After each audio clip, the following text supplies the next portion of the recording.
inflação, né, a gente tem que tomar cuidado quando a gente vai medir o PIB e quando a gente vai querer analisar a evolução do PIB. Vejam que taxa de crescimento do PIB é um indicador de crescimento econômico.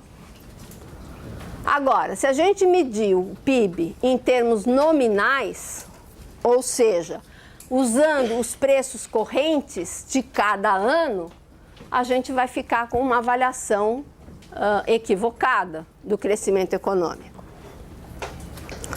Então, o que é o PIB? O PIB nominal é o valor da produção computado a preços correntes e, portanto, considera a avaliação do nível geral de preços quando a gente analisa o PIB de um ano em relação ao outro. Já o PIB real é o valor da produção computado a preços constantes. Considera apenas a eventual variação dos preços relativos. E evidentemente que o PIB real é um indicador mais preciso do quanto a economia está de fato crescendo.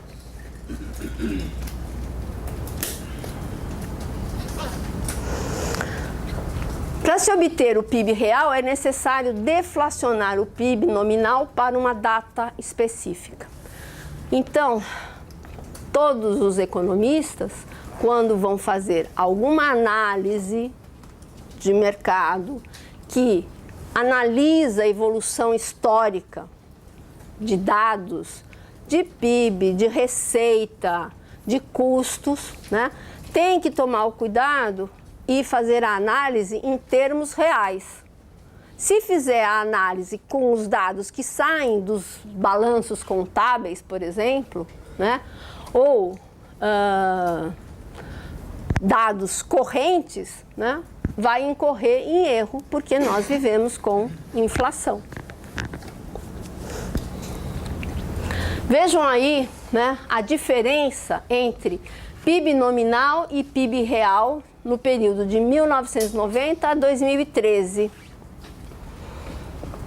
Em vermelho é o PIB corrente, o PIB nominal, a preços correntes.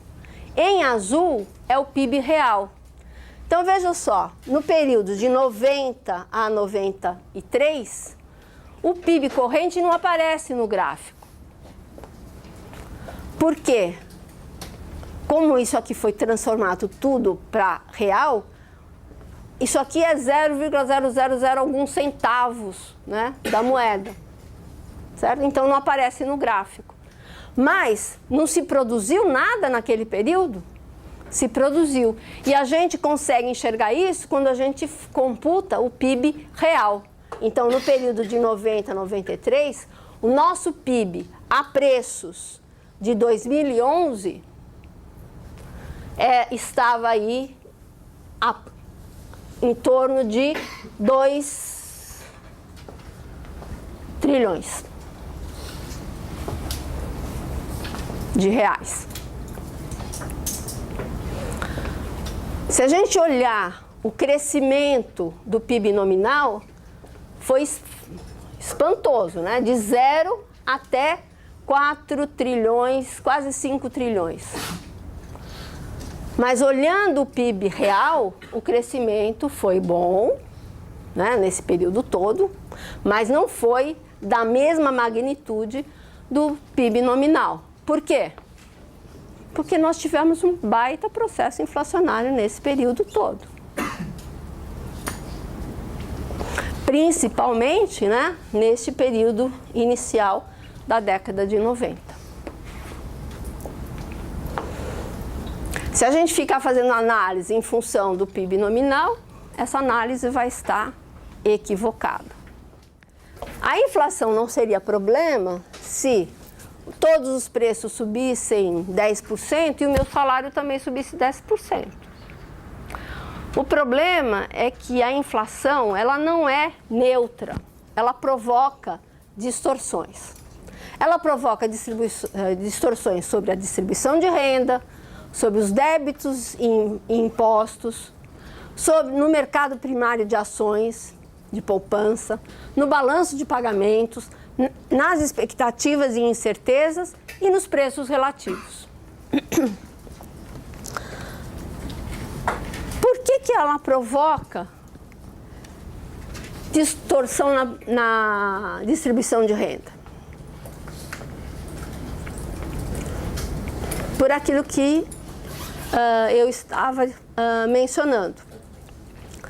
Todas as pessoas que vivem de rendas fixas vão sofrer com a inflação, porque os preços estão subindo no dia a dia, só que aquelas pessoas, elas recebem o seu salário no final do mês, de acordo com o que está lá no contrato de trabalho.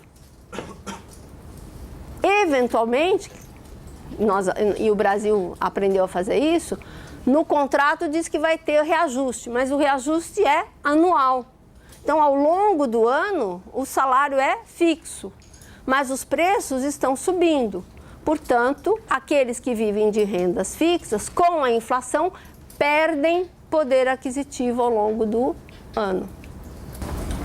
Isso acontece com quem? Com os trabalhadores, com os aposentados e com os locatários, que têm um contrato de aluguel que define qual é o aluguel durante o período, um ano, e só então vai poder reajustar o valor do aluguel. A inflação também provoca perdas, né, para quem é credor e, portanto, beneficia quem é devedor. Eu devo, vou pagar no final do ano. Eu devo 1.000 hoje e vou pagar 1.000 no final do ano. Ninguém faz isso, mas faz de conta que fizesse. Mas mesmo que seja no final do mês. Ao longo do mês, os preços subiram. Então, esse 1.000 que eu estou devendo hoje vale, em termos reais, menos no final do mês. Eu estou me beneficiando. O meu credor está saindo prejudicado. Isso também acontece com os impostos do governo, né? As empresas têm que recolher impostos que muitas vezes elas arrecadam na venda do produto, então é à vista, só que o imposto ela vai pagar só no mês seguinte. Então o valor do imposto também perde poder aquisitivo entre a arrecadação, o recolhimento pela empresa e a entrega para o governo.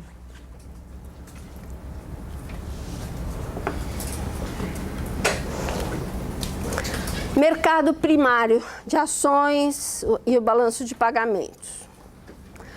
Por que afeta o mercado primário de ações e de poupança? Bom, poupança. A poupança tem lá uma taxa de juros definida. Então, se a inflação começa a aumentar muito, aquela taxa fica desatualizada. Então, o reajuste nominal da inflação fica abaixo do aumento dos preços. Então, quem tem dinheiro na poupança acaba saindo perdendo. A mesma coisa em relação a ações, né?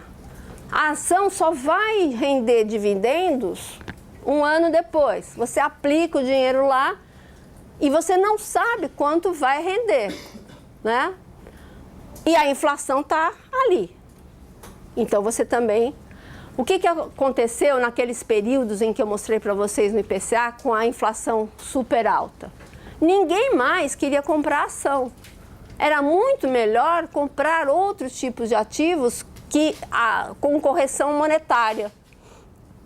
Então, isso desestimulou os investimentos produtivos. Então, a inflação prejudica o crescimento econômico.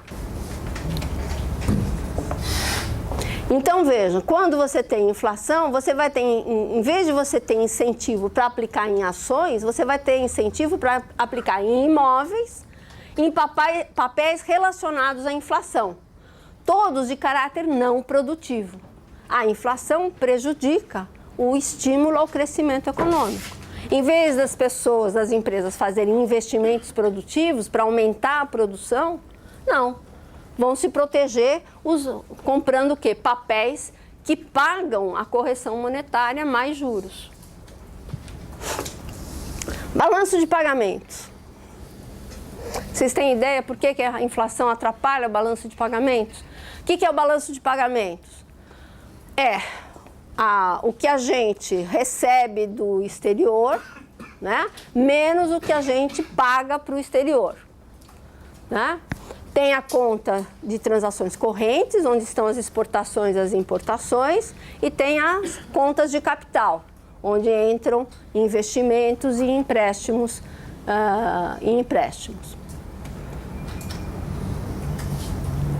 Se nós temos inflação, o que a gente está produzindo para vender lá fora, ou seja, para exportar, o que vai acontecer?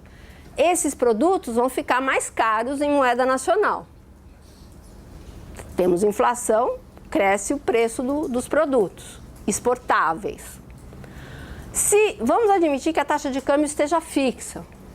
Como é que o estrangeiro que está demandando o nosso produto, o que ele vai ver? Um preço em dólar, né?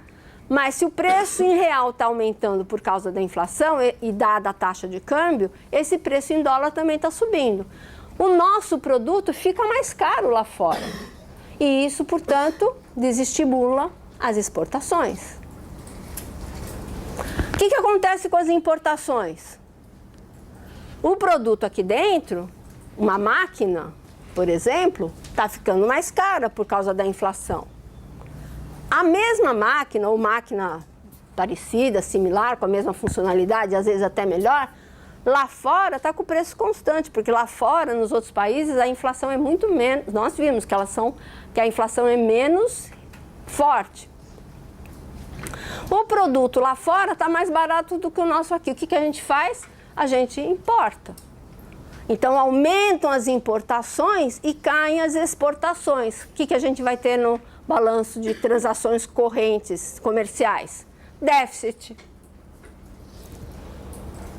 Vocês que estão aí acompanhando o mercado internacional, né, vocês viram que a última notícia diz, olha, o melhor resultado da balança comercial. Tivemos um superávit, não sei de quantos bilhões, não me lembro. Só que, né, a situação é meio problemática, porque não foi que a gente tem um superávit porque nós estamos exportando mais, porque nós estamos melhores. Não, nós tivemos um superávit porque a gente aumentou nas exportações, mas caiu muito as importações. Ou seja, as empresas que importam bens de capital para melhorar a produtividade não estão importando. É só um sinal de que o nosso crescimento econômico está piorando. Então, o efeito sobre as balanças de pagamentos ocorre desestimulando as exportações, estimulando as importações, dado uma taxa de câmbio fixa, gerando, portanto, déficit no balanço comercial. Né? Esse problema pode ser minimizado se a gente desvaloriza, né, se o país, se o governo desvaloriza o câmbio. Né? Quando desvaloriza o câmbio, o nosso produto que ficou mais caro por causa do nível geral de preços, quando desvaloriza o câmbio, ele fica mais barato. Então, se ele subiu, ele volta. E, portanto, isso acaba mostrando para o estrangeiro que um preço razoável e estimula as exportações. Só que quando a gente faz isso, né, isso acaba pressionando a inflação também. Porque os produtos importados ficam mais caros. Se os exportados ficam mais baratos, os importados ficam mais caros. E isso o quê? Vai pressionar a inflação. Porque produtos mais caros vão pressionar o aumento do nível geral de preços. A inflação também afeta as expectativas e incertezas. Se os preços estão subindo e a gente não sabe como eles vão subir, quanto, né? O futuro fica incerto, né? As perspectivas de política de estabilização, ou seja, como é que se combate a inflação? Qual é o instrumento básico para combater a inflação? Juros. Né? Juros exatamente para reduzir o nível de crescimento da economia, reduzir a demanda, né? Para não pressionar os preços.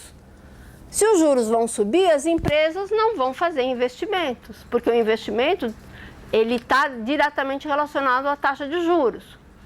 Um investimento tem um retorno. Para fazer o investimento, a empresa precisa tomar emprestado. Se os juros é alto, aquele retorno pode se tornar pouco atrativo. A empresa não faz investimento, o crescimento fica prejudicado. Ok? E, finalmente, preços relativos. O que acontece, né? Alguns setores conseguem rapidamente repassar aumento de custos para os seus preços, outros não. Então, o que vai acontecendo? Se o preço relativo correto, por exemplo, era um aluguel valendo 1.000 pãezinhos, na hora que acontece a inflação e o pãozinho consegue reajustar mais do que o aluguel, que é fixo, né? O que acontece? Isso distorce o verdadeiro preço relativo. Vai muito mais gente querer produzir pãozinho do que produzir casas para alugar. E pode gerar, então, no longo prazo, um desequilíbrio na oferta de moradias, por exemplo. Então, a inflação é algo, né, que não é bom. Principalmente, né, a inflação descontrolada. Uma inflação pequena é algo até que estimula a economia. Por exemplo, o Japão, né, passou aí períodos grandes com deflação, né, e isso é um problema para eles. Eles ficam tentando, né, porque se o preço vai cair, por que eu vou comprar hoje? Eu deixo para comprar quando o preço for mais baixo. E isso acaba desestimulando a inflação. Então, a economia. Inflação descontrolada não é bom, deflação também não é. O melhor é uma inflação baixinha lá, dos seus 2, 3, 5%, num grande chute.